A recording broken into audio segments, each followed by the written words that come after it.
Doctor. Aló, aló, ¿sí me escuchan? Sí, sí, le escuchamos. Buenas tardes. Ya. Entonces, ¿en dónde quedamos?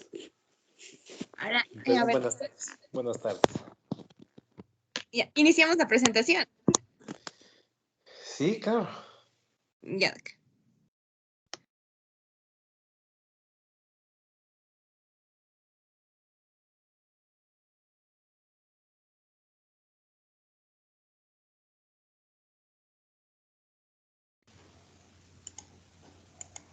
Kevin, ya te pedí el control. Ya te di, revísale si ya pudiste. A ver, espérate. Sí, pero me sale que no se aceptó. Dame un ratito. Ya.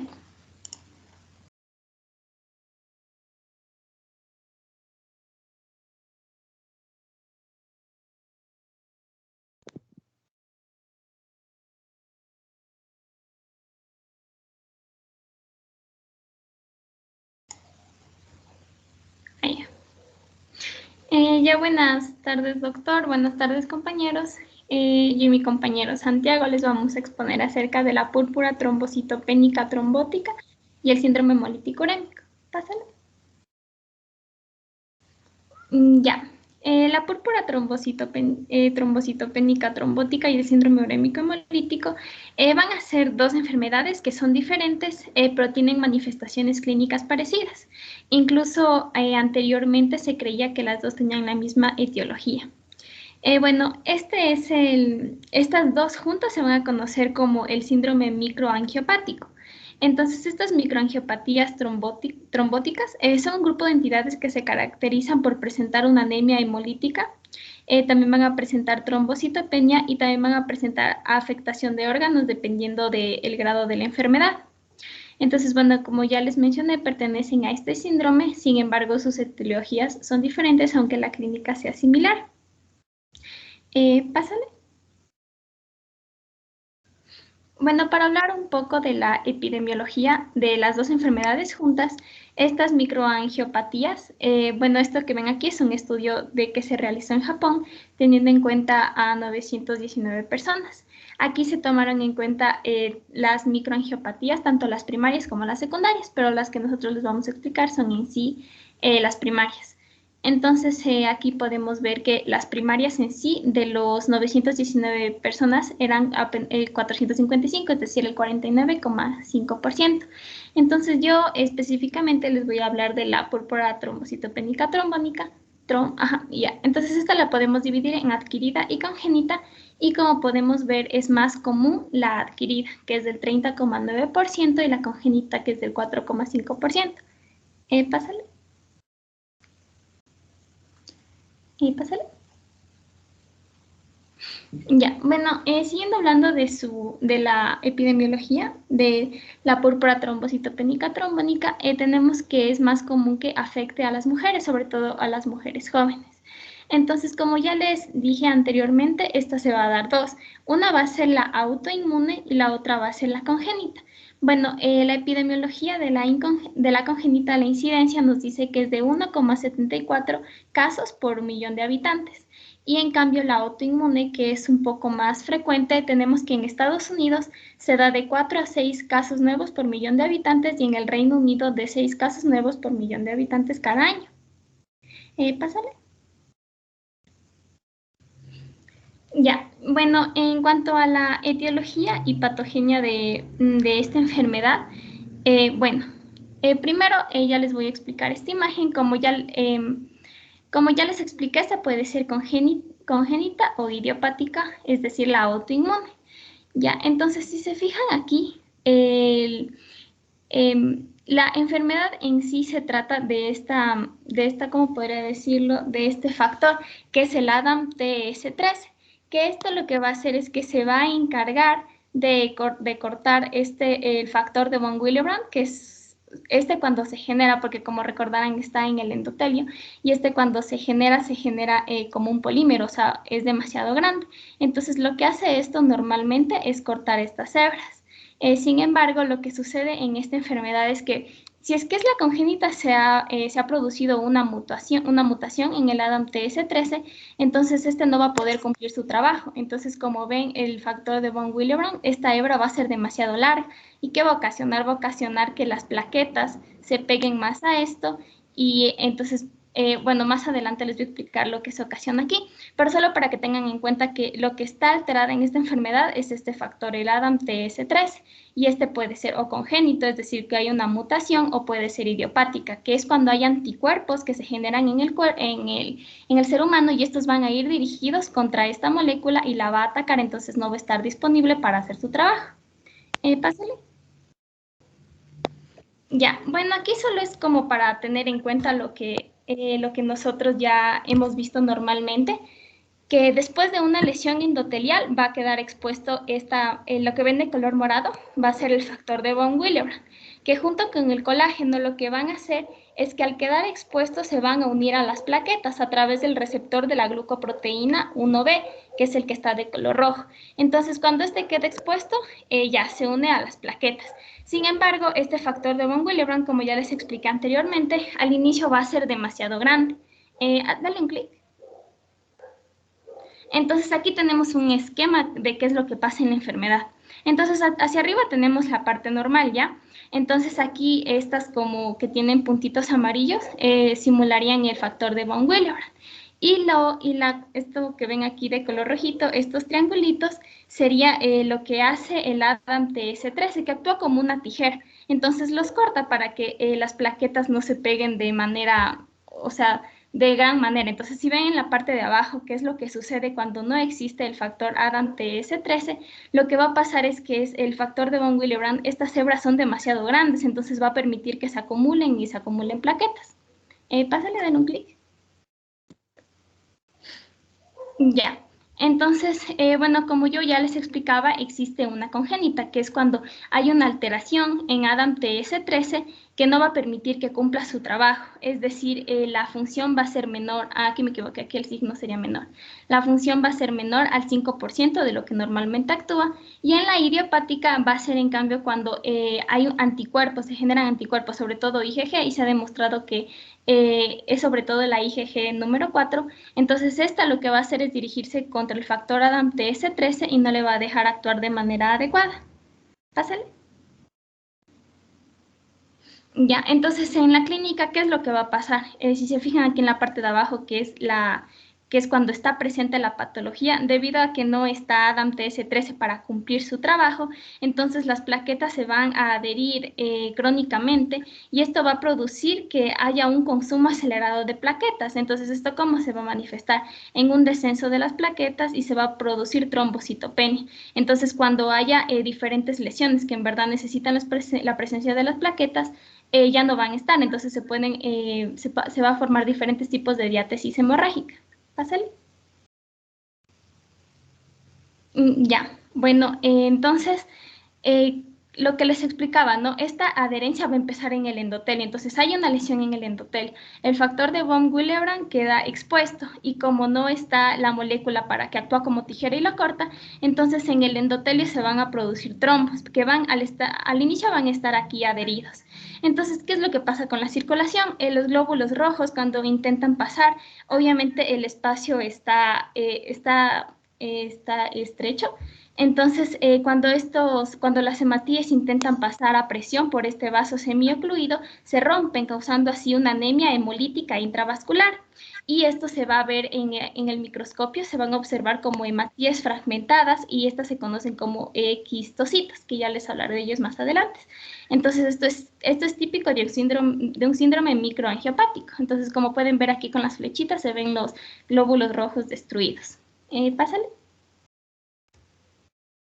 Ya, entonces, ¿qué también pasa? Esta oclusión vascular también va a dar lugar a fenómenos isquémicos distales al trombo.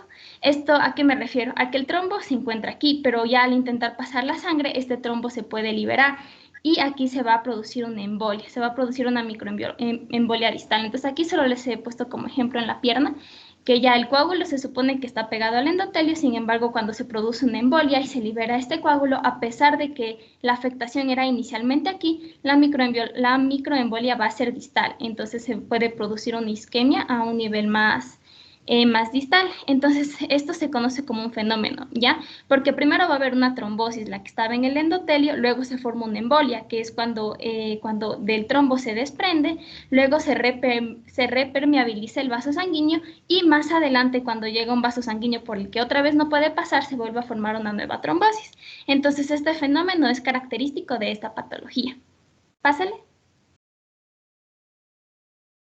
Ya, entonces también hay que recordar que, bueno, en esta patología es muy común que estos microémbolos terminen alojándose en el cerebro, pero como tienen ¿cómo se dice? Este ciclo que yo les expliqué, entonces puede que llegue al cerebro, se estabiliza por un momento, luego otra vez se libera, luego va a otro lugar, y esto es algo interesante, ya que cuando veamos en la clínica se menciona que las manifestaciones neurológicas en estos pacientes van a ser transitorias y focales. Es decir, por un momento el paciente puede sentir cierta manifestación porque el embolo probablemente está ubicado en cierta parte del cerebro, pero como tiene esta parte de que es demasiado cambiante, entonces luego se puede, este microembolo puede ir a otro lugar y va a producir otra manifestación.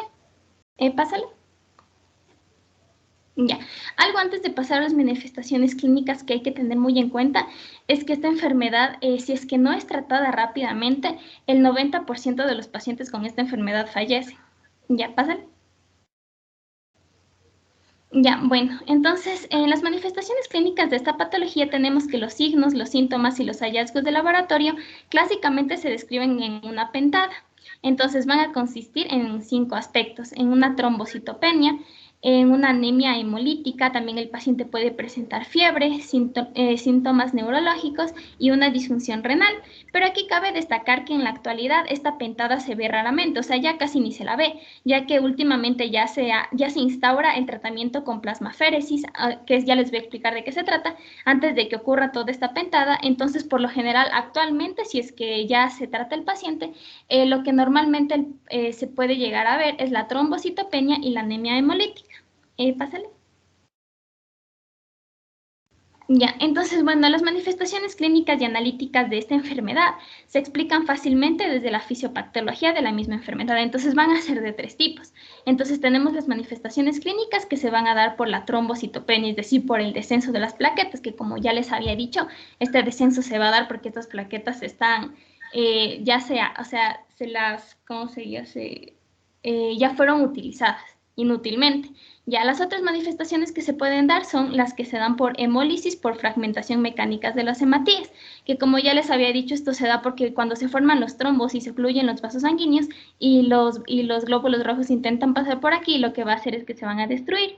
Y las otras que son por isquemia, que se da que cuando ya se forma un émbolo y esto se aloja en alguna arteria y se va a dar una isquemia, se va a taponar el vaso sanguíneo y va a morir el tejido. Bueno, entonces bueno, ahorita vamos a hablar de las que se dan por la trombocitopenia. Entonces aquí estas son las más comunes, en realidad son por las cuales acude el enfermo, porque va a consultar por diátesis hemorrágica. Estas se pueden dar tanto en la piel como en las mucosas y son de reciente aparición y pueden estar acompañadas o no de la anemia hemolítica. Entonces, bueno, esta diátesis hemorrágica se puede presentar como petequias y equimosis, que son las que estamos viendo aquí, ¿no? Estas manchitas de color rojo. Ya. Y también algunos pacientes pueden presentar alteraciones en las mucosas y, por ejemplo, un ejemplo de estos son los pacientes que presentan la gingivorrea, que se van a quejar porque sus encías están sangrando o al cepillarse los dientes sangran muy fácilmente. Pásale.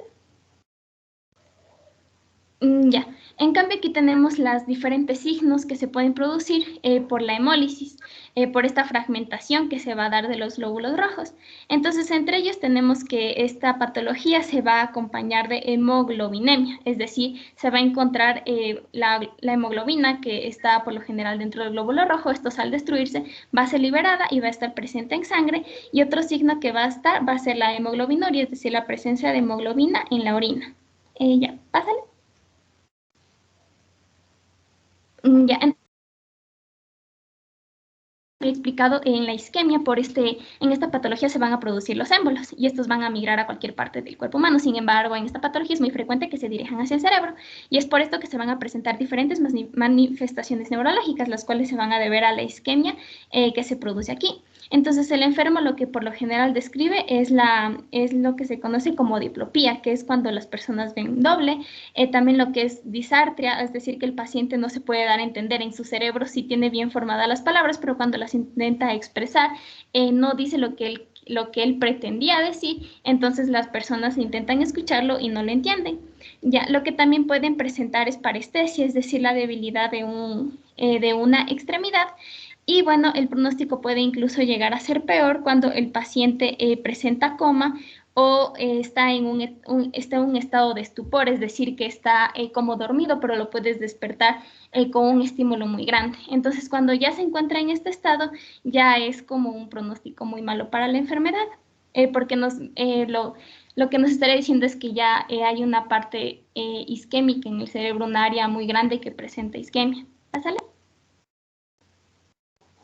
Ya, también lo que se puede producir por esto de que se tapen vasos sanguíneos por esta isquemia es que también se puede ver acompañada de otros signos y síntomas. Por ejemplo, se puede producir isquemia intestinal, isquemia pancreática, isquemia muscular y la isquemia del miocardio. Y por una razón desconocida, esta enfermedad no produce isquemia ni en el hígado ni en el pulmón. Es como que estos dos órganos los respeta y aquí no se da ningún tipo de isquemia.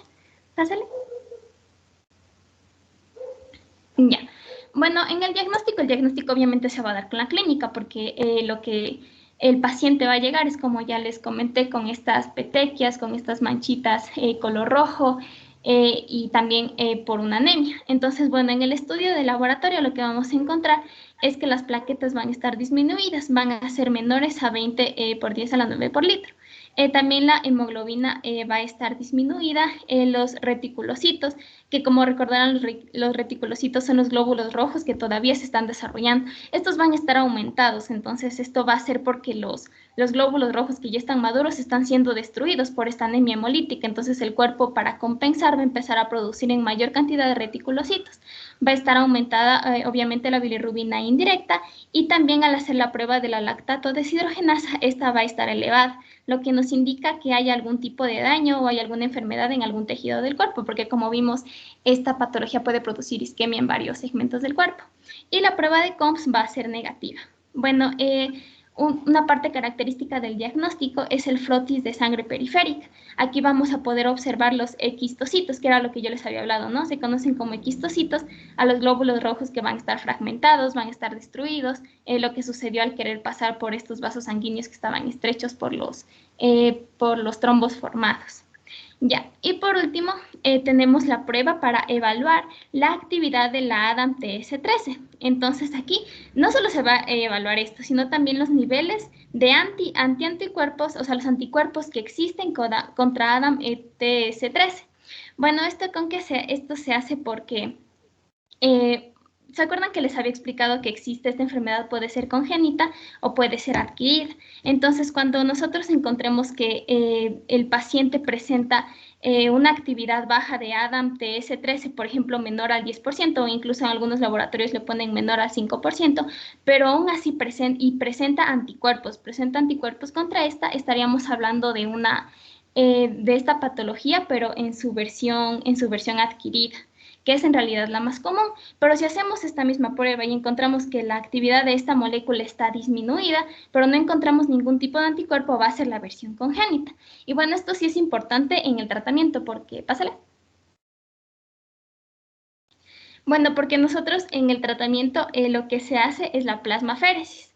Bueno, aquí lo que se hace es que se va a... o sea, este tiene dos objetivos en especial. Lo primero va a ser retirar los anticuerpos contra ADAM-TS13, que por lo general ya les había dicho son los IgG, y remover las cadenas más grandes del factor de von Willebrand.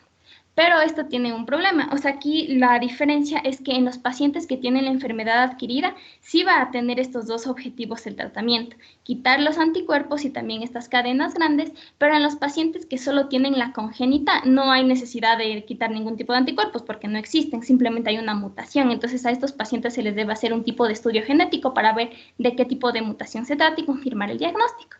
Bueno, el otro objetivo de este tratamiento es reemplazar el ADAMTS13 que está deficiente o faltante. Entonces, bueno, tanto si es congénita o si la enfermedad es adquirida, este sí siempre debe estar este reemplazo. Entonces aquí vemos que la sangre sale, se filtra, se van a quitar los elementos que se requieren deshacer, como ya les expliqué, los anticuerpos contra ADAMTS13 y las cadenas grandes, y se van a añadir, por este lado, en cambio, se van a añadir las moléculas de ADAMTS13 deficiente o faltante y van a ser devueltas al cuerpo del paciente. Pásale. Ya, una parte importante que también hay que mencionar es que si un paciente llega, no hay que esperar a confirmar el diagnóstico para realizar el tratamiento, ya que como les mencioné, la mortalidad en esta enfermedad es muy alta, o sea, sin tratamiento el 90% de los pacientes mueren. Bueno, aquí solo para establecer el tratamiento se va a hacer la plasmaféresis. La intensidad de recambio se va a poner el 1,5 veces el volumen plasmático del paciente.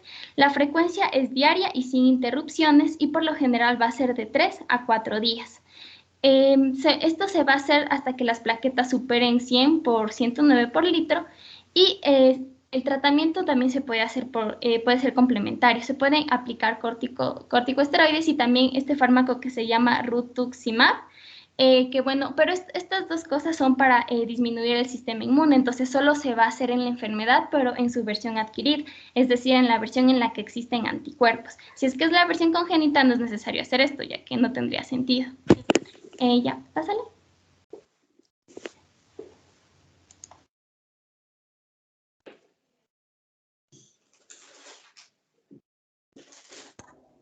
Listo, yo les voy a hablar acerca del síndrome hemolítico urémico.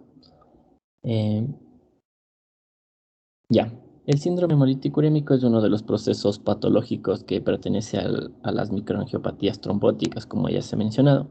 Existen tres tipos de síndrome hemolítico urémico. Existe la asociada a infección por Escherichia coli productora de toxina Shiga.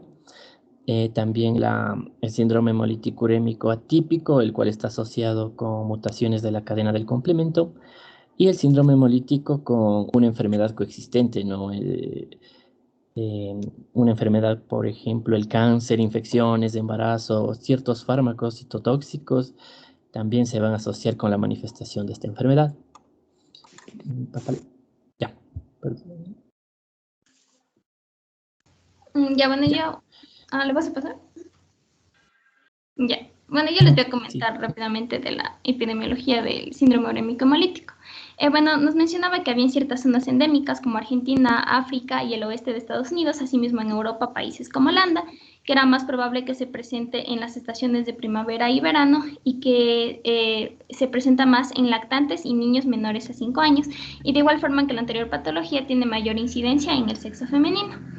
Como ya explicó mi compañero, van a haber dos formas, la típica y la típica. Entonces, en la típica tenemos la causada por la toxina Shiga, que se va a dar con una frecuencia de 2 casos por 100.000 habitantes en adultos y 6 casos por 100.000 habitantes en niños, pero menores de 5 años.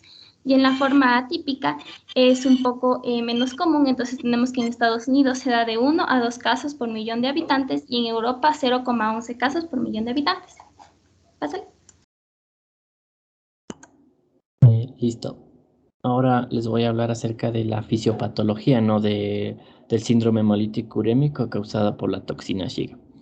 Esta suele iniciarse unos días después de una gastroenteritis clínica causada por esta toxina, habitualmente de Escherichia coli de los serotipos O157H7 y el O104H4.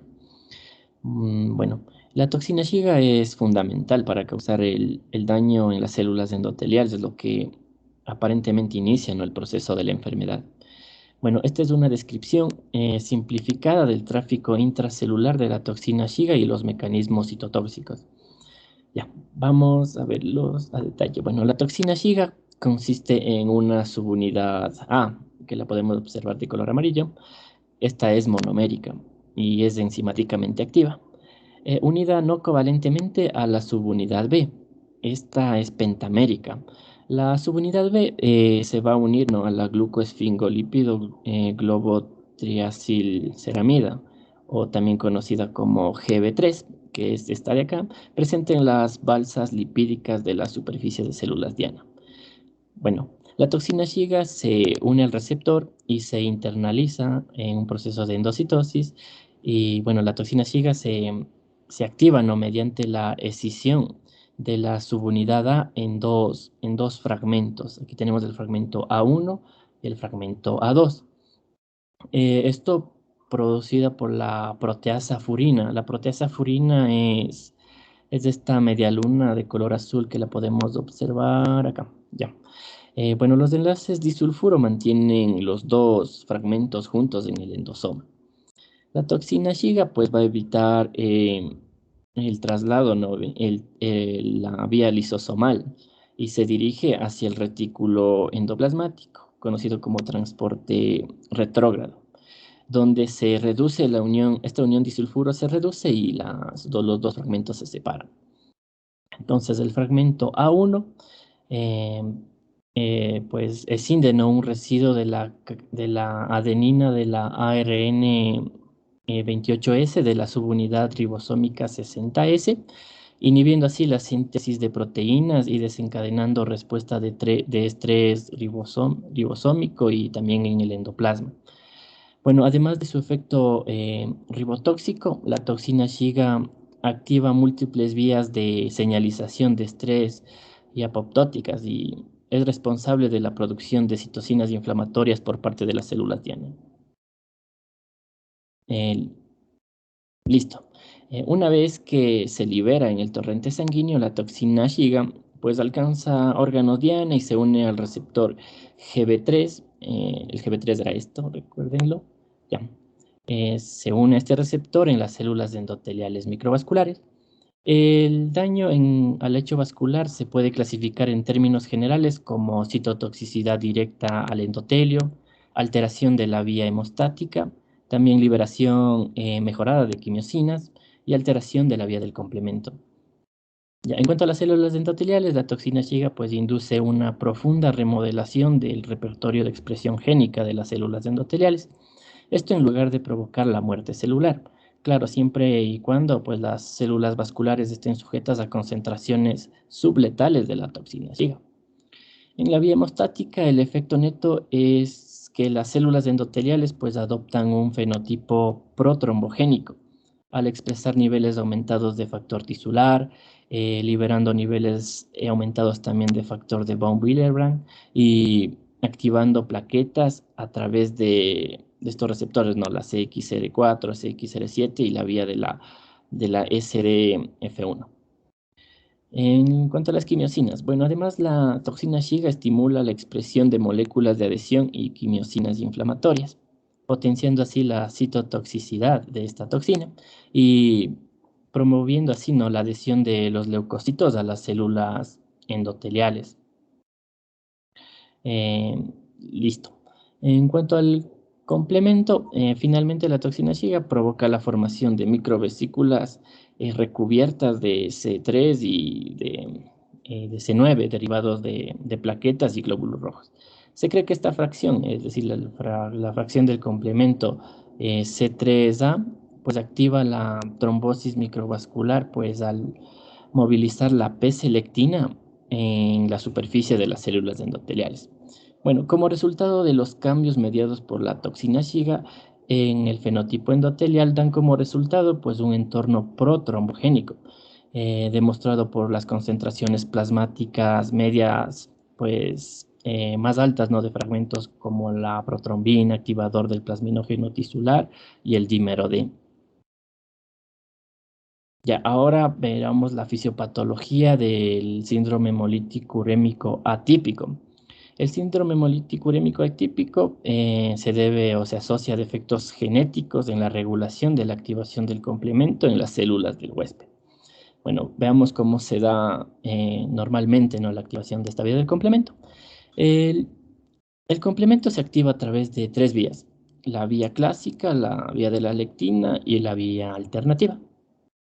Todas las vías conducen a la eliminación de la diana a través de 2 mecanismos principales, que son la fagocitosis y la lisis directa. Bueno, la más importante de ellas es la promoción de la fagocitosis mediada por opsonización de la C3b y sus fragmentos, así como la atracción de fagocitos, ¿no?, mediante la liberación de péptidos quimiotácticos o anafilotoxinas potentes como es la C5a. Bueno, estos fenómenos conducen a una rápida opsonización y fagocitosis que están mediadas por neutrófilos y por macrófagos. El segundo mecanismo principal es la de eliminación de la diana por el complemento mediante la lisis directa de las células diana por la formación de este complejo de ataque a la membrana. Listo, ahora veamos la fisiopatología del síndrome hemolítico atípico. Bueno, la activación del complemento sin restricciones dan como resultado en última instancia pues la formación de los trombos, el consumo de las plaquetas y también la oclusión vascular y la hemólisis mecánica. Ya, el complemento, recordémoslo, se activa mediante la vía alternativa, la vía clásica y la vía de la lectina. La vía alternativa del complemento es un bucle de amplificación positiva. Vamos a tener que la C3b interactúa con el factor B, que luego es escindido por el factor D para formar la C3 convertasa, es decir, C3b BB. Bueno, si este proceso no se controla, esto conduce a la activación de la vía del complemento terminal, con la generación de las moléculas efectoras, también con la formación de las anafilotoxinas como la C5a, C3a, y también el complejo de ataque a la membrana C5b9. Bueno, para protegerse, ¿no? Para proteger a las células huésped de este daño, la vía alternativa está regulada a la baja por reguladores del complemento. Tenemos aquí al factor H, al factor I y a la CD46. En el síndrome hemolítico urémico atípico, mediada por complemento, pues la activación de mutaciones, no puede haber mutaciones en la C3 y mutaciones con pérdida de función del factor H, del factor I y de la CD46. Pues también puede existir autoanticuerpos contra el factor H. Entonces, toda esta pérdida de función de estos reguladores del complemento van a provocar una sobreactivación de la vía alternativa.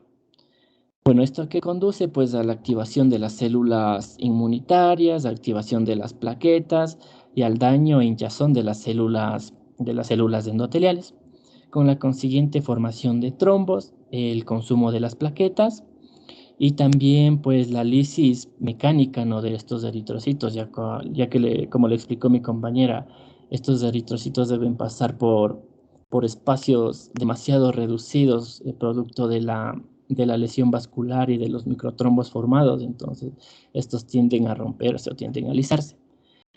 Cabe mencionar aquí también que el eculizumab pues es un anticuerpo monoclonal humanizado que se une a la C5 y previene la activación, ¿no?, de la vía terminal, como pueden observar aquí.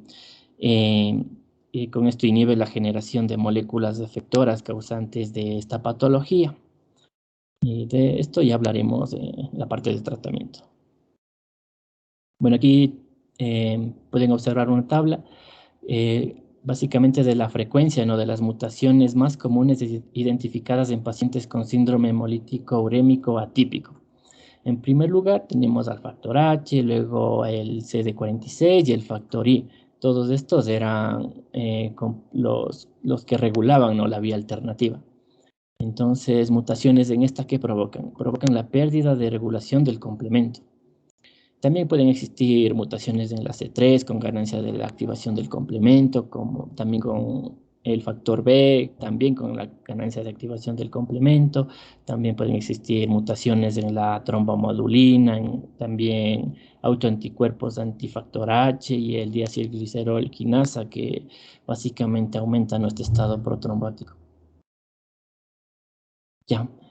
Como ya se habrán dado cuenta, pues el síndrome hemolítico urémico tiene procesos patógenos paralelos. Entonces, esta es básicamente un modelo de esto, ¿no? De los procesos paralelos que se producen de los síndromes hemolíticos urémicos, tanto atípico, producido por la toxina Shiga, y también del síndrome hemolítico urémico secundario. Como pueden observarlo, no es un proceso lineal, sino es un proceso cíclico. Y posiblemente todos los procesos ocurren simultáneamente, ¿no? Sin embargo, dichos procesos pueden iniciarse desde diferentes etapas, dando lugar a un círculo vicioso. Bueno, el punto principal del proceso podría ser el daño celular mediado por el complemento en la superficie de las células endoteliales, las plaquetas y los eritrocitos.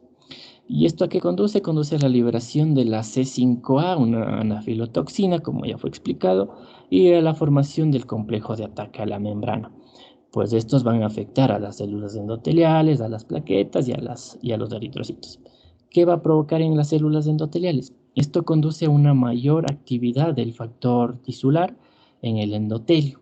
En las plaquetas va a generar una activación y agregación plaquetaria, y en los eritrocitos, pues mayor liberación de hemoglobina y reducción de óxido nítrico en el plasma. Estos fenómenos a qué conducen a un estado procoagulativo, con coagulación y daño tisular mediada por trombosis. Bueno, hay varios ciclos, ¿no?, de retroalimentación, como podemos observarlo en este proceso. Bueno, estos bucles pueden verse como un ciclo que puede iniciarse en varios puntos y donde varios fenómenos pueden tener lugar en paralelo. Esto pues puede explicar, ¿no?, por qué el síndrome hemolítico urémico provocado por toxina Shiga, el síndrome hemolítico urémico secundario y el síndrome hemolítico urémico atípico pues comparten características clínicas, aunque los procesos que inician estas patologías son diferentes.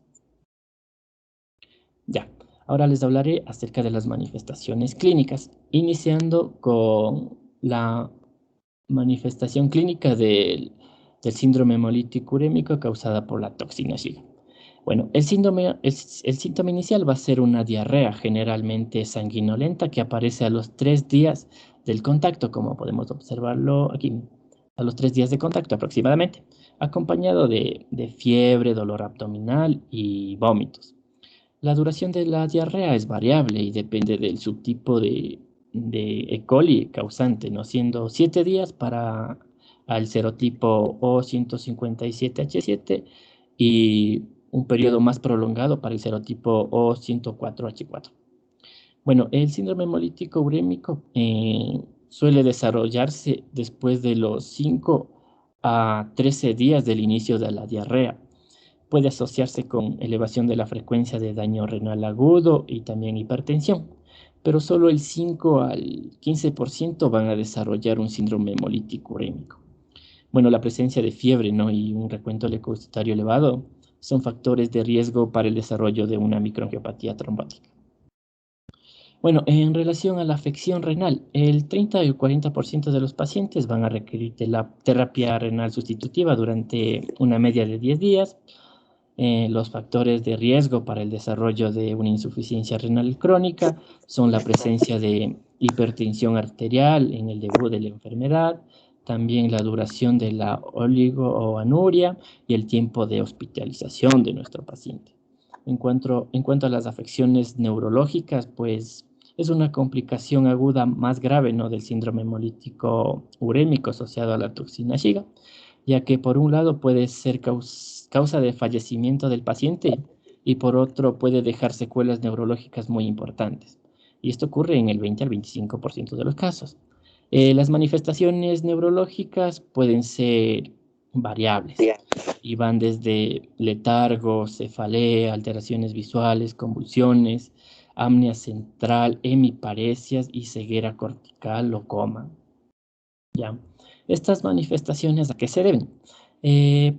Pues pueden ser causa del efecto directo de esta toxina Shiga sobre el endotelio vascular cerebral, pero también por el efecto de la hipertensión arterial o de alteraciones iónicas derivadas de las afecciones renales. Bueno, la mayoría de los casos con afección neurológica asociada también a una afección renal severa, necesariamente necesitan de diálisis, lo que demuestra pues que se trata de una afección sistémica muy grave. Bueno, en cuanto a la clínica del síndrome hemolítico atípico, esta se caracteriza por una tríada: la anemia hemolítica microangiopática no inmunológica, la trombocitopenia y la falla renal aguda. Puede estar acompañada de cansancio, hinchazón, vómitos, palidez, fiebre.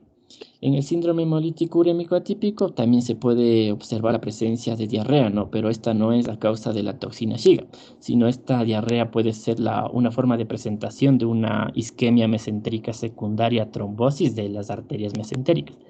También el pulmón puede verse afectado en el síndrome hemolítico urémico atípico en forma de hipertensión pulmonar, bien por estenosis de las arterias pulmonares, lo cual es poco frecuente, o por la presencia de una enfermedad veno-oclusiva secundaria, ¿no?, a las trombosis de esta microvasculatura.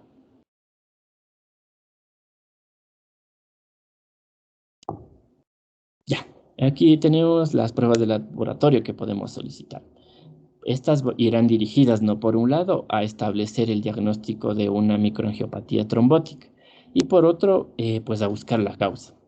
Y por tanto será necesario pues demostrar la anemia hemolítica microangiopática con un estudio bioquímico y hematológico. Aquí tenemos ciertos marcadores de laboratorio que ya fue explicado por mi compañera, pero es importante también recalcarlo aquí.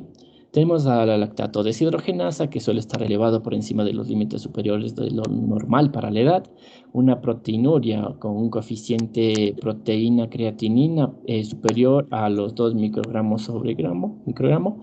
También puede existir la presencia de hipertensión, la trombocitopenia, una trombocitopenia con un recuento de plaquetas menor a 50 por 109 por litro, no una disminución mayor a 50 en el recuento de plaquetas. También existe anemia con una hemoglobina por debajo del límite inferior de lo normal para la edad o que esta anemia pues requiere apoyo transfuncional y evidencia, ¿no?, de una microangiopatía, es decir, la presencia de esquistocitos en la sangre periférica, o también evidencia histológica de una microangiopatía en la muestra de tejido. También se puede evaluar la actividad del complemento, ¿no?, complemento terminal, con la concentración sérica elevada, ¿no?, de la C5b9, que es el complejo de ataque a la membrana, por encima de los valores superiores a lo normal del laboratorio. Bueno, cabe también recalcar que la clínica común a todas las microangiopatías trombóticas es la presencia de una anemia hemolítica microangiopática, la trombocitopenia, la LDH elevada, aptoglobina disminuida y la presencia de esquistocitos en la sangre periférica.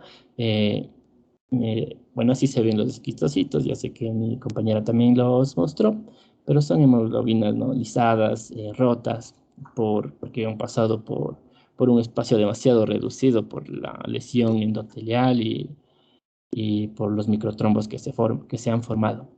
Y también por la presencia de daño isquémico de algún órgano, generalmente el cerebro o el riñón. Bueno, una vez realizado esto, vamos a determinar cuál es la causa. Para eso necesitamos determinar la actividad de la ADAM-TS, de la TS13, para evaluar si se trata de una púrpura trombocitopénica trombótica, o también estudios de la toxina Shiga en heces si procede, para confirmar o descartar si se trata de un síndrome hemolítico urémico asociado a la toxina Shiga. Y también evaluar causas secundarias, ¿no?, con estudios de autoinmunidad, donde también infecciones virales o bacterianas, ciertos tumores, fármacos, incluso el metabolismo de la cobalamina C. Si no se hallaron causas secundarias, estaría indicado también la realización de un estudio tanto inmunológico como genético de las proteínas que intervienen en la vía alternativa del complemento. Ya, otros exámenes que se pueden solicitar o otros signos que podemos observar, ¿no?, por ejemplo, en una radiografía tenemos el signo de Lilio, la pared de las mucosas, mucosa gruesa, estenosis intestinales. También en una endoscopía gastrointestinal vamos a observar erosiones mucosas, hemorragias mucosas, mucosa sangrante.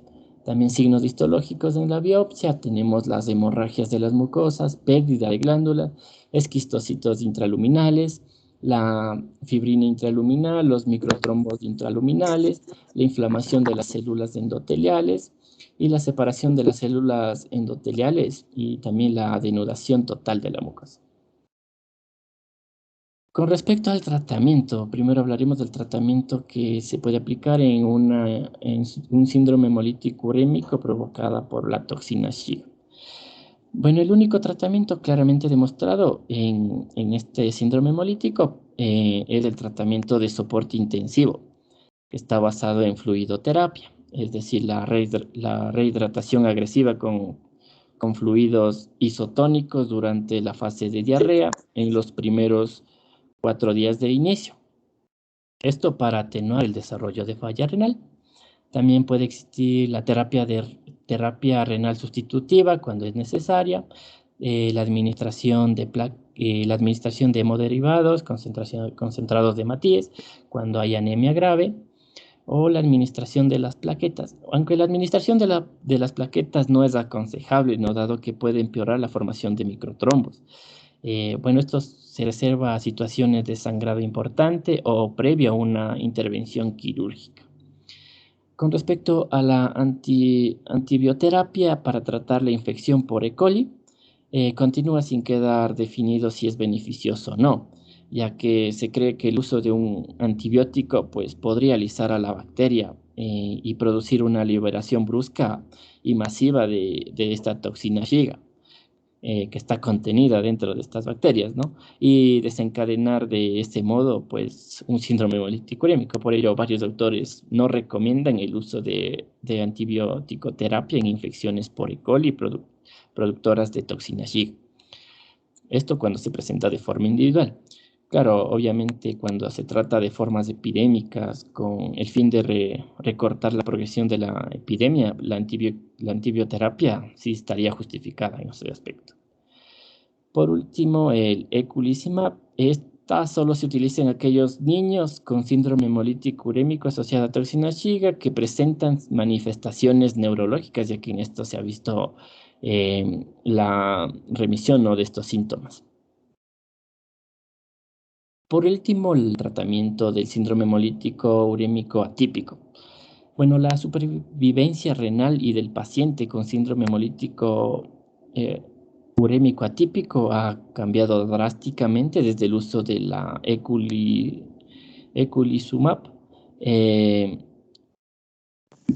Como ya les había explicado, este es un anticuerpo monoclonal humanizado IgG2 que bloquea la C5, ¿no? C5, que de esta manera pues evita la formación de la C5 convertasa y no se formaría el complejo de ataque a la membrana y no habría lisis de las células endoteliales. Bueno, en esta tabla podemos observar cuáles son las dosis de inducción, la dosis de mantenimiento en relación al peso del paciente. Vamos a tener que, a manera breve, un paciente que con 40 kilogramos o mayor a 40 kilogramos de peso, su dosis de inducción va a ser 900 miligramos semanales por 4 dosis y su dosis de mantenimiento, pues 1200 miligramos en la semana 5 y luego 1200 miligramos cada 2 semanas. Y podemos observar que con respecto a que el peso va disminuyendo, pues la dosis de inducción y la dosis de mantenimiento también lo hacen. Con respecto, bueno, al tratamiento empleado previamente, ¿no?, en la enfermedad estaba basado en la plasmaféresis y la infusión de plasma fresco congelado, con lo que se consiguió pues disminuir la mortalidad desde un 50 a un 25%, pero sin embargo la necesidad de diálisis a los 3 años continuaba siendo del 67% de los pacientes tratados con plasmaféresis y con infusión de plasma fresco. Además de que muchos de estos pacientes requerían un trasplante renal después. Bueno, aunque la plasmaféresis es capaz de mantener controlados los parámetros hematológicos durante el brote, no actúa inhibiendo el problema fisiopatogénico de la enfermedad, que sería la regulación de la vía alternativa del complemento. Por otro lado, la infusión de plasma fresco podría ser útil en el tratamiento de un síndrome hemolítico atípico únicamente en aquellos casos causados por el déficit o disminución de proteínas séricas que intervienen en la vía alternativa. En la vía alternativa, por ejemplo, el factor H, el factor I, también puede por falta de C3 o mutaciones del C3 también, dado que con esta terapia se aportan dichos factores. Con respecto al trasplante renal, hay que tener en cuenta que es un momento de máxima amplificación de la vía alternativa del complemento, por lo que el periodo de post-trasplante inmediato es un momento máximo, ¿no?, de riesgo para el desarrollo de una recidiva de un síndrome hemolítico urémico atípico. Listo, esto sería todo en cuanto a nuestra exposición. Muchas gracias. Bueno, ¿se me escuchan? Sí, doctor. Ya, bueno, está bien, ¿no? Una de las patologías importantes, bueno, no muy frecuentes, pero sí bien importantes por lo que ya voy a explicar. ¿Listo? Bueno, ¿qué entiende? Ya. Bueno, tanto la púrpura trombocitopénica traumática como el síndrome hemolítico urémico constan en lo que se llaman los síndromes microangiopáticos, pero no son los únicos, ¿no? Hay otros síndromes angiopáticos muy raros, pero también pueden estar involucrados y se les puede poner encasillado en estos síndromes, que por ejemplo es el síndrome HELP. Ya, pero básicamente el PTT y el SHU son los más importantes. Básicamente, la microangiopatía trombótica es como quien diría, una enfermedad en la que conllevan dos cosas que acabamos de ver, que es la anemia hemolítica, en este caso extracorpuscular, no inmune en este caso, ¿no? Y la plaquetopenia. Entonces es una de las enfermedades en las que como quien dice se llevan a las dos causas importantes de citopenias de tanto plaquetas como de glóbulos rojos. Siguiente. Bueno, como habíamos dicho, las dos más importantes, ¿no?, son la púrpura trombocitopénica trombótica y el SHU, el síndrome multicurémico, ¿no? Siguiente. Ya, de la púrpura trombocitopénica trombótica, básicamente es una enfermedad que básicamente está relacionada a la alteración del ADAM13, que ya voy a explicarles un poquito más exactamente qué función cumple esta ADAM13, y que generalmente puede, en su mayor de los casos, tener un componente inmune. Siguiente. Ya, básicamente hay que recordar lo siguiente. Es que muchas veces nosotros tenemos, entonces, el factor de von Willebrand tiene los multímetros de alto peso molecular, que al final de cuentas son las moléculas que ejercen su efecto sobre las plaquetas para su adhesión y a su agregación. Entonces, generalmente, el ADAM13 es una molécula que va a clivar, va como que dice a romper estos multímetros de alto peso molecular para que básicamente no exista una sobreagregación o una sobreadhesión plaquetaria hacia el endotelio, hacia las plaquetas de los otros células endoteliales o que pueden estar por ahí, ¿no? Entonces, por tal razón, el PTT no es más, ya sea de una manera congénita o sea de una manera adquirida. Existe una disminución del ADAM13, lo que provoca que los multímetros de alto peso molecular del factor de von Willebrand hagan una hiperfunción, ocasionando que una hiperactividad plaquetaria haga multiagregación plaquetaria, multiadhesión plaquetaria, ¿sí? Siguiente. ¿Ya? Y estas multiagregación plaquetaria van a producir como una red de plaquetas que van a colocarse en los vasos sanguíneos. Siguiente.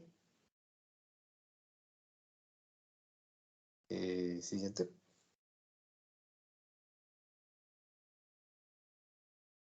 Siguiente. Ya.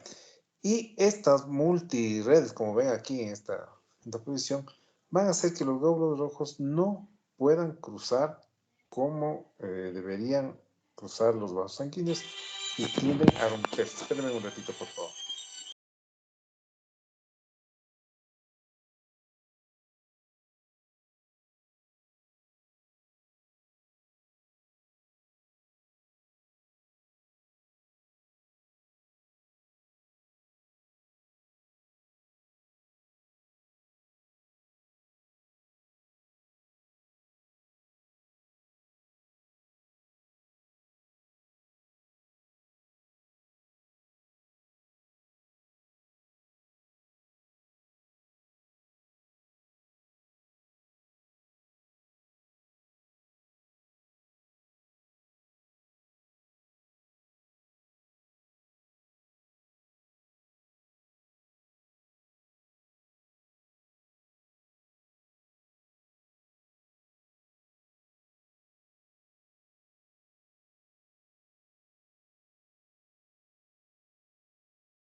Perdón, mil disculpas.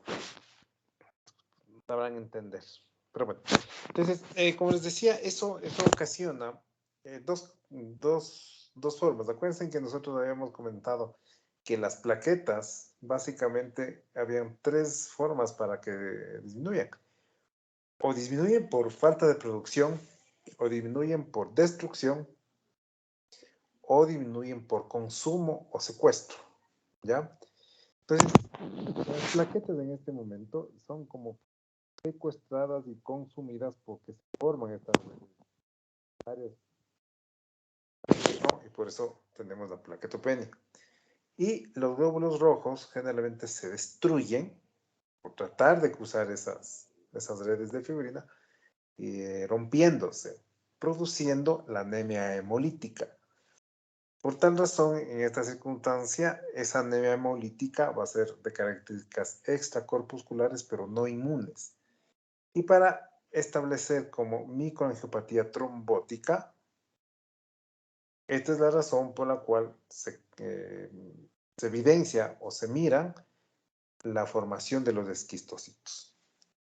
Eso básicamente lo que sucede con la púrpura trombocytopénica trombótica. Siguiente.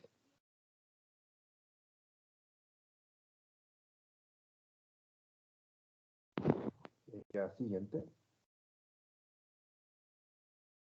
Ya.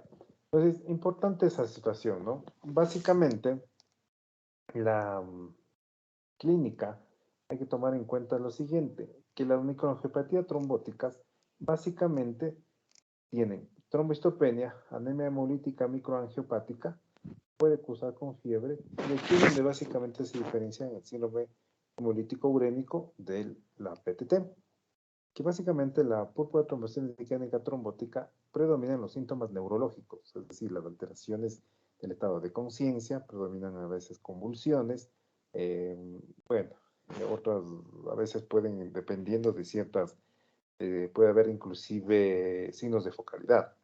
En cambio, en el síndrome hemolítico urémico, básicamente lo que existe es la disfunción renal.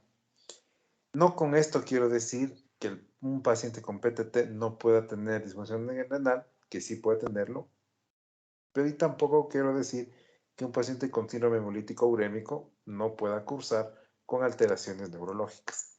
Pero básicamente los que predominan en el PTT es la sintomatología neurológica y lo que predomina en el SHU es la sintomatología renal. Sigamos.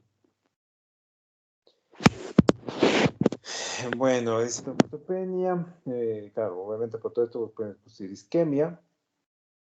¿Ya? Siguiente. Siguiente. Siguiente. Ya. Siguiente. Bueno, entonces, como decíamos, con todas estas circunstancias, las manifestaciones clínicas, como les había comentado, pueden ser totalmente establecidas y dependiendo de dónde se den los procesos microtrombos o microinfartos o microisquémicos, pues habrán ciertos tipos de sintomatología propiamente, ¿no? Este puede cruzar con infarto, puede cruzar con enfermedad tromboembólica distal, puede cursar con infartos pulmonares, ¿no? Con todo lo que pueda infartar por esta situación. El diagnóstico es básicamente se lo hace como habíamos dicho, ¿no? Plaquetas menores de 20.000, anemia, los recursitos de todo lo que es anemia hemolítica, ¿no? Recursitos altos, bilirrubina indirecta elevada, LDH elevada y principalmente el CUMS directo negativo. Básicamente, nosotros tendríamos una anemia hemolítica con trombocitopenia, pero para catalogarlo como microangiopática tenemos que tener la presencia de esquistocitos. ¿Ya?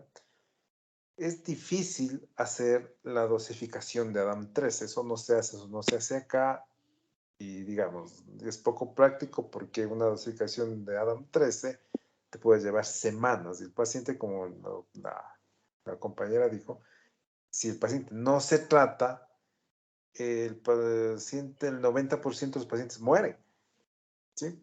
Es una enfermedad con muy alta mortalidad. Por eso no es básicamente, no existe en los pacientes de PTT, no es práctico la dosificación del ADAM13, salvo que alguna vez tengamos posibilidad de hacer ADAM13 al momento que nos pueda entregar de una forma rápida y efectiva. Y eso todavía no existe. Siguiente.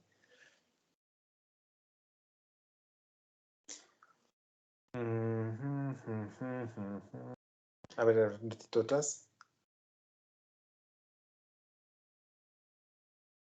Ya.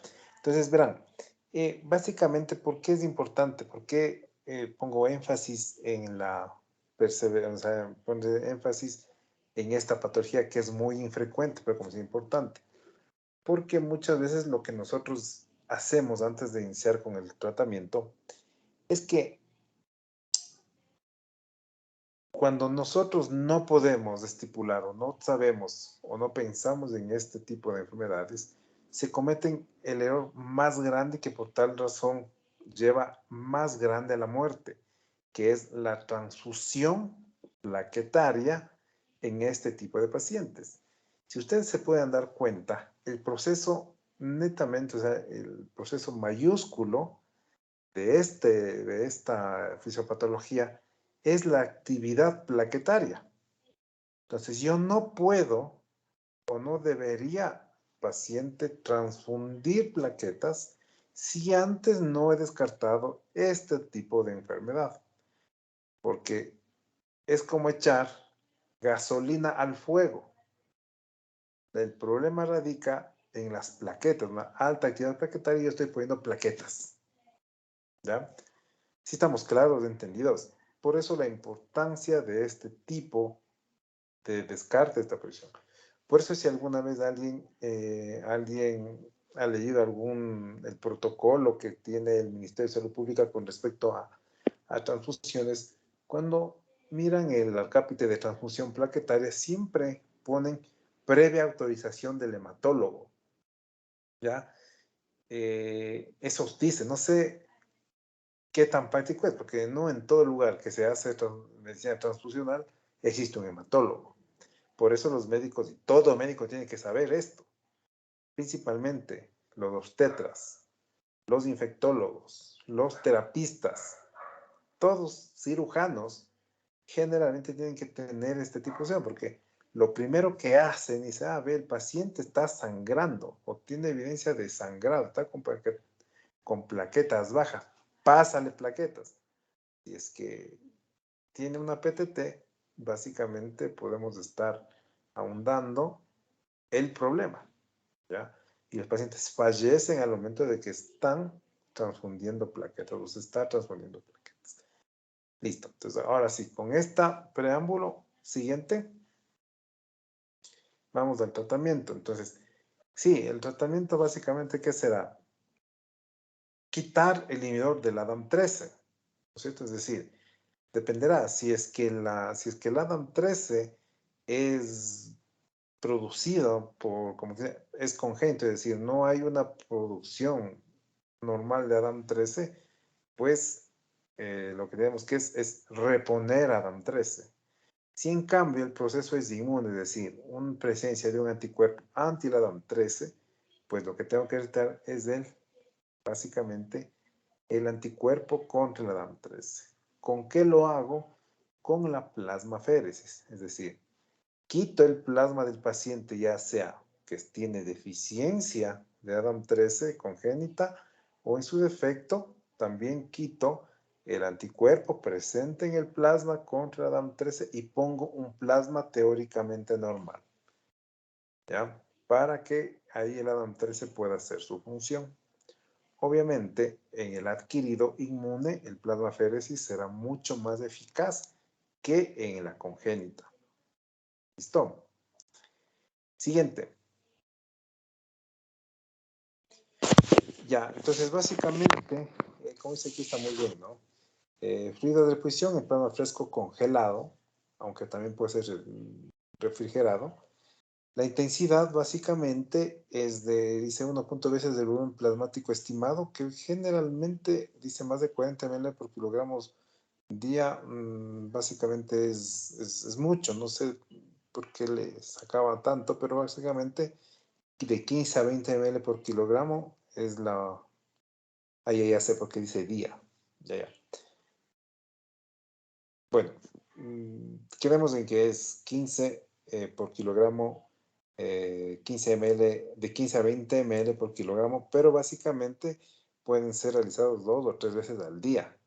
¿Por qué? Porque lo que necesita es tratar de lavar lo más pronto posible, ¿no? La frecuencia dice diario sin interrupciones. Se retira cuando ya las plaquetas están por sobre 100.000, que pueden ser durante 3 o 4 días. Sí, y obviamente ausencia de síntomas y densidades transfusionales. Tratamiento complementario corticoide realmente no es muy efectivo solo, o sea, la corticoterapia no es efectiva sin la plasmaféresis, pero puede ayudar. Y cuando obviamente podemos realizar ¿cómo podemos realizar otro coadyuvante con el rituximab? y la esplenectomía. La esplenectomía básicamente no se utiliza mucho, salvo que estemos totalmente seguros que sea un proceso inmune, ¿ya? Pero el rituximab, como ya había dicho, es el mismo ejemplo de cómo podemos hacer para tratar tanto la anemia hemolítica autoinmune o como la trombocitopenia inmune. Es el mismo ejemplo. Ir a destruir los productores de IgG que están inhibiendo o destruyendo a la DAM13. Siguiente. Ya, espérate un momentito. No tenemos de las causas.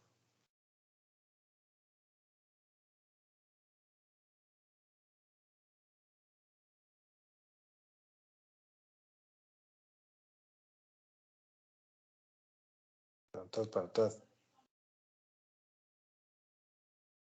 Atrás. Atrás. Doctor, ¿de cuál? De la De la púrpura? PTT. Sí, de la PTT. Ándate al inicio que vi. Más. Ahí, ahí. Ahí. No, una más adelante. Una más. Una más. Una más. Ya, ahí, o sea, esa tenía la congénita, que era la mutación, la que había anticuerpos contra, y también se había encontrado evidencia de medicamentos que producen esto. Allá. Bueno, básicamente hay que tomar en cuenta otra de las cosas que no sé por qué no nombran, pero es el accidente obstétrico. El aborto, los abortos incompletos, por ejemplo, pueden estar generando PTT. La preeclampsia y la eclampsia también pueden derivar en PTT. Los pacientes con trauma, ¿sí?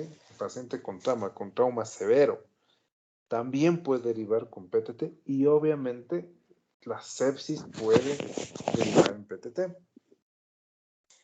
Quimioterapias, sí, también, como dice aquí, trasplante de células hematopoyéticas, también el VIH y el lupus pueden ser signos de PTT, pero básicamente el lupus y el VIH a veces los puede producir una PTT crónica, es decir, un paciente que no es que tiene, o sea, un dramático, muy raro, pero puede existir.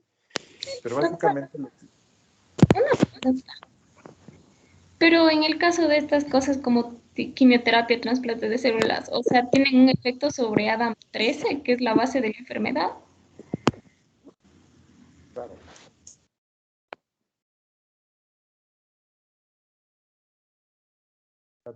Claro, porque lo que pasa es que hay cierta quimioterapia que mata las células, los linfocitos, y al momento de que el linfocito vuelve, o sea, vuelve a nacer, se puede decir, se requiere, intenta nuevamente poder hacer un aumento de producción de linfocitos y obviamente inmunoglobulinas, a veces se vuelven locos y empiezan a producir inmunoglobulinas contra la DAM13. ¿Ya? Lo mismo sucede con los trasplantes de células hematopoyéticas. Se despierta, pero a veces se despierta con una inmunogenicidad un poco alterada y tienen que tener este tipo de alteraciones. ¿Entendido? Ah, ya, doctor, sí. ¿Ya? Bueno, pero eso dije a lo que quería tomar, ¿no? Que el accidente obstétrico puede pasar. A veces el accidente obstétrico, digo, la microangiopatía trombótica puede estar en relación con un síndrome de HELP, pero muchas veces es difícil poder diferenciar el síndrome de HELP de una PTT. El accidente obstétrico sí puede producir PTT y muchas veces se confunde el PTT con el HELP. Las dos son unas microangiopatías trombóticas, pero se tratan de diferente manera. Bueno, alguna vez cuando vean ginecología, echarán un poquito más específico al síndrome de HELP, pero básicamente se parecen mucho y hay que saber poder diferenciar uno del otro. La sepsis igual, bueno, no tengo mayor cosa, pero el trauma también. Los pacientes que tienen grandes traumas, los pacientes que tienen básicamente, por alguna razón, los grandes traumas con fracturas, por ejemplo, multifragmentarias de fémur, por alguna razón también producen PTT. No sabemos exactamente qué, pero aparentemente es como una reacción a inflamatoria severa que a veces puede llevar al PTT. Eso es importante. ¿Listo? Ya, vamos así al SHU.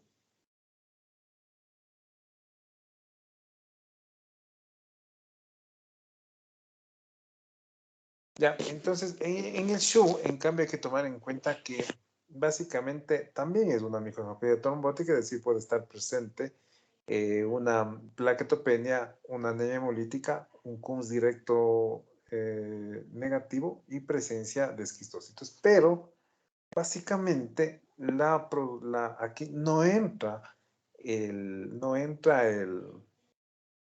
ADAM 13, no es el principal factor, no es el principal factor, el principal componente, como es en el PTT. Aquí está asociada a ciertas toxinas, principalmente en los niños, como el Escherichia coli y la toxina Shigella, es decir, de la Shigella. Escherichia coli es productora de toxina Shigella, pero también puede estar en relación con infecciones por Shigella. ¿Ya? En cambio, ese es el típico, se puede decir. En cambio, el atípico está asociado a cadenas nutricionales del complemento. ¿Por qué? Porque generalmente todas estas alteraciones en las producciones pueden estar en relación al complemento y una exacerbación del complemento pueden ocasionar el síndrome hemolítico urémico. ¿Ya? Y claro, el SHU secundario básicamente es un estado en el que puede dar características de SHU, pero por otras circunstancias que no sean las anteriormente nombradas. Siguiente. Ya, esto es importante, ¿no? Porque, por ejemplo, dice el síndrome hemolítico urémico, es una endémica, dice Argentina, tradicional, etc. ¿Por qué? Ojo que dice primavera, verano, bastantes 5 años, y hay una mayor incidencia en mujercita. ¿Por qué esta incidencia? ¿Qué tienen en común todo esto? Las zonas endémicas tienen incidencia, ¿por qué? Por el consumo excesivo de carne, muchas veces no bien preparadas. El sistema inmune, no bien cocidas, perdón. El sistema inmune de los niños no es totalmente, ¿cómo les puedo explicar? No es maduro, ¿ya? Por tal razón, el consumir carne no bien cocida en estos niños menores de 5 años principalmente, ¿sí? Hacen que la presencia ahí, ya sea de Escherichia coli y también de Shigella, produzca hasta la toxina Shiga y sean los desencadenantes para todo el proceso fisiopatológico. Esa es como quien diría, el denominador común de todas estas zonas endémicas, ¿no? Es Argentina, África Meridional, oeste de Estados Unidos y Holanda. ¿Por qué? Porque se acostumbran a comer carne no cocida. Por eso a los niños se les trata y se debería indicar que no se les debe dar comida, en este caso carne, o sea, carne no bien cocida. Siguiente.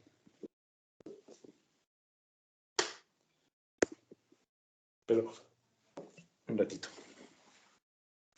Ya, entonces, básicamente, obviamente no todas las toxinas, ni todas Shigella, ni toda Escherichia coli pueden producirlos, tienen que tener ciertos serotipos especiales, ¿no? Pero básicamente, como digo, entonces Zika,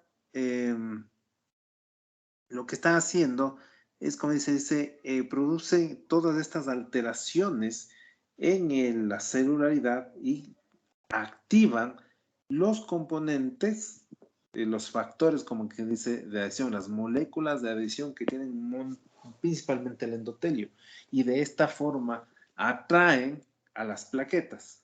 ¿Ya? Siguiente. ¿Ya? Como estamos acá, ¿no? Las células endoteliales se activan, hay alteraciones, un aumento de la vía hemostática, aumenta la expresión de los niveles del factor testual y obviamente del factor de von Willebrand, y obviamente activan a todas estas células, estas moléculas de adhesión, aumentan las quimosinas y eso aumenta la activación celular y endotelial y obviamente puede preservar o aumentar el evento, la activación del complemento, y por ende también puede producirte no solo la microangiopatía de o sea, la anemia hemolítica no solo es por microangiopatía, sino también por activación del complemento. Siguiente. ¿Ya? Aquí estamos diciendo lo mismo, ¿no? Aumento y activación de toda la cascada de coagulación, haciendo que aumenten todos estos factores de moléculas de adhesión de todas las células involucradas en la hemostasia. Siguiente. ¿Ya? Bueno, aquí es lo mismo. Como vemos, aquí está bonito. Voy a robar esta diapositiva, ¿no? Cómo aparentemente el complemento aumenta el complemento a través de C3, C4, aumentando todas estas factores y produciendo, al final de cuentas, la agregación plaquetaria. Siguiente. Ya. Bueno, aquí es de su atípico, bueno, son las alteraciones con su tipo y más atípico y un poco más genético, ¿no? Siguiente. Ya. Sí, bueno, ya habíamos conversado. Siguiente. Siguiente. Ya, en lo que se conoce, esto también es importantísimo, ¿no? Imagínense lo siguiente, dice diarrea sanguinolenta, fiebre, dolor abdominal, vómitos y recuento leucocitario elevado. Esto es un proceso, una síndrome diarreico agudo común y silvestre, ¿no es cierto? Nada nos llamaría aquí la atención, ¿verdad? Dice afectación renal en el 30-40% de los pacientes que requieran terapia renal sustitutiva, insuficiencia renal crónica, por presencia de hipertensión, duración de la oliguria y tiempo de la hospitalización. Ya. Hay que tomar en cuenta que también me gusta hacer un poco bien explícito aquí. Me gusta poner este ejemplo. Alguna vez yo vi un paciente que le decía, el paciente tenía 4 años de edad. Y presenta esto, ¿no? Pesos de diarrea, fiebre, dolor abdominal, vómito, recuento leucocitario elevado, y el médico inicialmente le ve ictérico, ¿ya? Obviamente, lastimosamente, el pediatra que le ve no sabe diferenciar lo que en este momento para mí es un objetivo de la hematología. Poder diferenciar entre una colestasis y una hiperhemólisis. El pediatra, básicamente, con este cuadro que les acabo de mencionar, más que le mira ictérico, le dice que tiene hepatitis. ¿Ya? Y por tal razón, al decirle que tiene hepatitis, lo que le mandó es hacer el tratamiento para hepatitis, es decir, nada. Bájale la fiebre, dele un poco sepárele la vajilla y ese tipo de cosas. ¿Por qué? Porque lastimosamente el médico no sabía diferenciar la colestasis de la hemólisis o hiperhemólisis. El paciente a la semana no mejora y cada vez empieza a ponerse peor. Y el médico se empieza a dar cuenta cuando realmente el niño deja de orinar. En ese momento, el niño deja de orinar, hace nuevamente los exámenes y mira que empieza a tener una insuficiencia renal. ¿Sí? Y ahí recién deriva y empieza en otra sustancia. El paciente tenía un síndrome hemolítico urémico, confundido inicialmente como una hepatitis. Obviamente el niño no recuperó su función renal, perdió el riñón y hasta lo último que supe, lo intentaron poner en un programa de trasplante. Pero el trasplante bajo SHU no tiene una muy buena respuesta, no tiene muy buenos resultados. Eso es lo que generalmente hay que tomar en cuenta, porque como está aquí mostrado, ¿no? Desde el día -3, dice el día -3, ingestión, es decir, la intoxicación se puede decir. Al día 0 empieza con diarrea, dolor abdominal, fiebre y vómito. Al día 2 la diarrea es con sangre el 90%. Si nosotros hacemos los cultivos, el día 3 al día 4, básicamente son positivos. Y al día 7, la reducción de la diarrea. Pero puede haber una resolución espontánea, pero pueden irse al otro lado, justo a la semana. Si es que se va al otro lado, nosotros tuvimos un fracaso, porque perdemos el riñón a estos pacientes. ¿Listo? Siempre me gusta poner este ejemplo porque es que se den cuenta lo importante, lo raro, pero lo importante que es saberlo, porque podemos garantizar un riñón, podemos salvar un riñón. Siguiente. Ya, la clínica, ¿no? Este caso de SHU atípico, anemia hemolítica, microangiopática no inmunológica, obviamente, trombocitopenia, enfermedad aguda, cansancio, vómitos, palidez, fiebre, diarrea, hipertensión pulmonar. Claro, porque obviamente pueden haber microinfartos. Siguiente.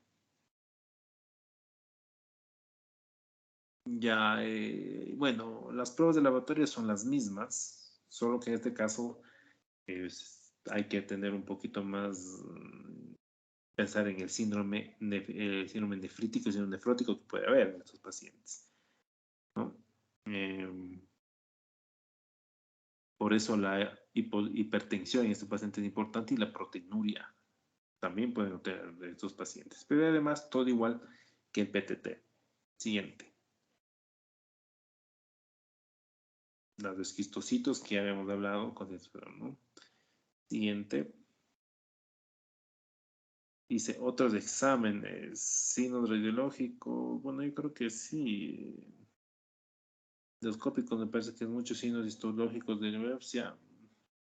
No creo que esto sea algo que pueda hacerlo de una primera vez, ¿no? O sea, cuando uno ve a un paciente por primera vez, pero se los puede realizar. Siguiente. Tratamiento. Ojo, que este no es por proceso inmune. Por eso aquí la plasmaféresis no tiene una gran cantidad, no tiene una gran respuesta. Se los puede realizar, pero no es algo que realmente sirva mucho en el SHU, a diferencia de la PTT, ¿no? Obviamente, la fluidoterapia con fluido isotónico, terapia renal sustitutiva en el caso que sea necesario, administración de hemos derivados con transfusión de hematíes cuando hay anemia grave. Ojo, cuidado con la administración de plaquetas. Aquí, en cambio, sí podemos poner plaquetas porque, en cambio, aquí no es una hiperactividad, ¿no? Es proceso inflamatorio, así que en este aquí sí se puede poner plaquetas. La antibiótico-terapia, básicamente, si pudiéramos agarrarlas antes de que el paciente tuvo, o sea, en el momento como digamos de esa cronología, en los primeros sí, pero después ya no tiene mucho sentido. Y el eculizumab, que también puede ser importante, pero principalmente más en el atípico que en el típico. Siguiente. Y ya la plasma férica que se puede hacer, misión de plasma férico congelado, el trasplante renal, que lastimosamente eso también se puede hacer. Pero ojo con lo siguiente, ¿no? El plasmaféresis no es tan, se puede realizar, pero no tiene tanta importancia como en el PTT. Siguiente. Perfecto. ¿Alguna pregunta? Doc, entonces, ¿nos podría poder repetir esta parte del diagnóstico? O sea, ¿cómo realizaremos el diagnóstico para el SHU? Porque eso no me quedó muy claro. Con respecto al PTT, dices. Al SHU, Doc, al síndrome hemolítico urémico. Por eso digo, pero con respecto al PTT. Ajá, con respecto al Ya, PTT. digo, es medio difícil poder tener en cuenta que primero en el PTT el diagnóstico se basa de un proceso inmune y básicamente se dan más en adultos y predominan las alteraciones básicamente neurológicas. En el SHU, primero que el SHU básicamente se da en personas menores, en niños y en infantes. SHU en adultos como que no está muy aplicado. ¿Por qué? Porque el SHU típico básicamente está establecido por la capacidad de poder sería la incapacidad de poder responder bien a las toxinas. Es decir, que la diferencia principal para poder hacer el diagnóstico es la edad y los antecedentes de infecciones gastrointestinales, ¿ya? Con el proceso netamente de alteración renal con respecto al PTT. En los laboratorios no va a haber ninguna alteración importante o sea, en el laboratorio básicamente el PTT, y tanto como el PTT como el SHU, van a tener signos de anemia hemolítica microhepática, es decir, anemia hemolítica con presencia de esquistocitos y CUMS negativo. Los dos. Pero básicamente en el PTT estará estipulado un proceso inmune, en el SHU no. En el SHU básicamente estará asociado a alteraciones de infección, cosa que básicamente en la gastrointestinal, obviamente, ¿no? Cosa que en cambio el PTT no. No se puede hacer así una diferencia. El diagnóstico del SHU le hago con esto y ya. ¿Entendido? Sí, doctor, muchas gracias. ¿Alguna otra preguntita?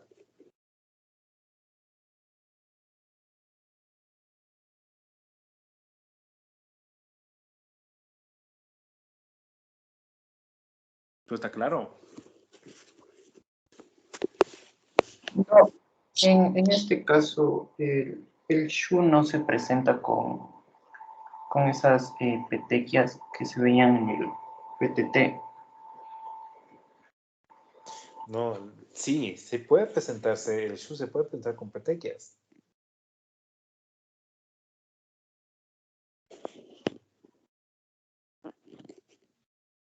¿Aló? Sí, doc. Digo eso, o sea, no, en el PTT, perdón, en el SHU sí puede presentar con petequias también. Incluso en el SHU, la presencia de petequias o de púrpura es mucho más frecuente que el paciente con PTT.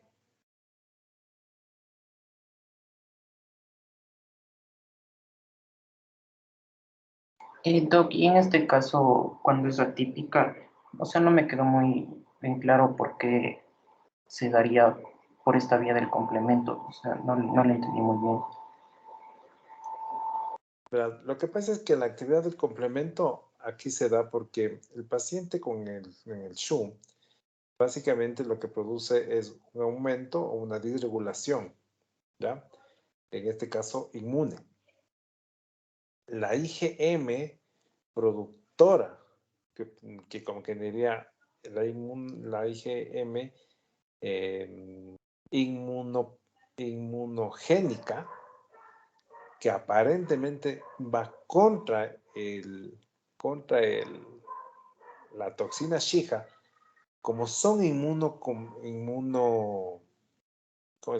son inmunoinmaduros, se puede decir, produce que el complemento se empiece a producir, empiece a activar el complemento. Entonces el complemento lo que hace es ir a tratar de activar la destrucción, ya sea de plaquetas, glóbulos rojos y glóbulos blancos, por la actividad inmune que no es, en este caso, madura, se puede decir.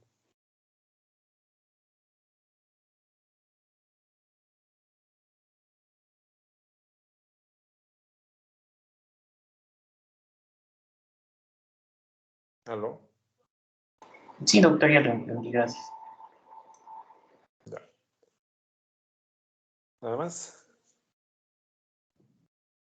Creo que ya no, Doc. Disculpe una pregunta.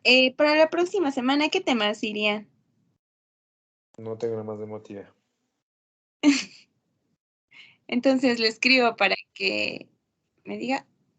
Bueno, Ya, todavía Doc. nos vamos. A ver, no sé. ¿O no? Sí, Doc, porque ya no hay más preguntas, creo. No, no, pero yo digo porque yo tengo una presentación. Ah, sí, Doc, entonces veamos de una vez. Ya. A ver, bueno, básicamente, como les habíamos visto otra vez, regresamos a nuestro plan inicial, ¿no? La hematología clínica la dividimos en la citopenia y en la citosis. Vimos la citopenia de los glóbulos rojos, que es la anemia. Acabamos de ver la citopenia de los glóbulos, perdón, de las plaquetas, ¿sí? Principalmente con esta, la trombocytopenia inmune, o sea, la PTI, y ahora con estas micropatías trombóticas. ¿Ya? Y ahora nos toca ver la citopenia del que nos queda, que es la leucopenia. La leucopenia tiene un montón de circunstancias, o sea, aunque en realidad, un abanico de patologías que pueden cruzar con leucopenia. Básicamente esta no tiene un vacío, como digamos, la principal trombocitopenia que vamos a estudiar, la trombocitopenia inmune. La principal citopenia de los glóbulos rojos, la anemia en este caso, la anemia hepática, no. Esta no va a tener, porque es un multifactorial. ¿Ya?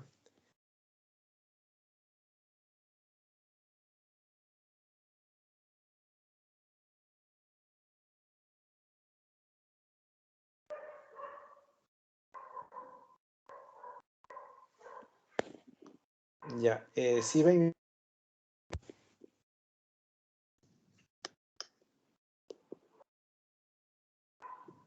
chicos, Sí, Doc, sí se ve. si ven. Ya. ¿Si vemos? Sí. Ya.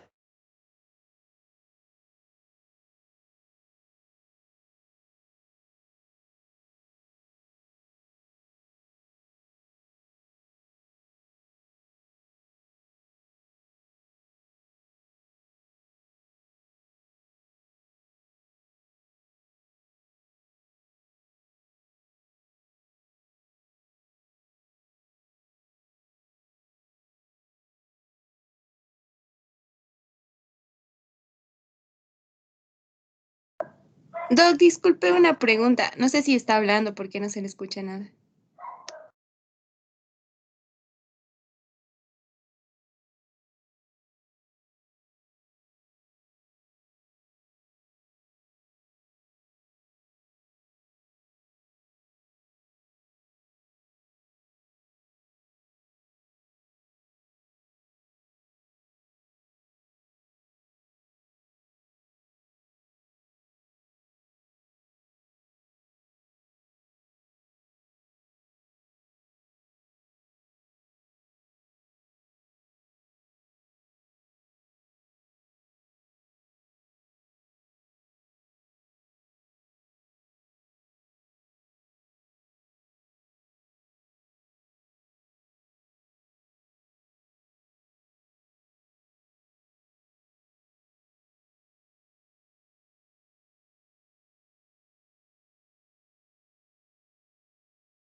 Ya chicos, vámonos nomás. Continuamos la próxima semana.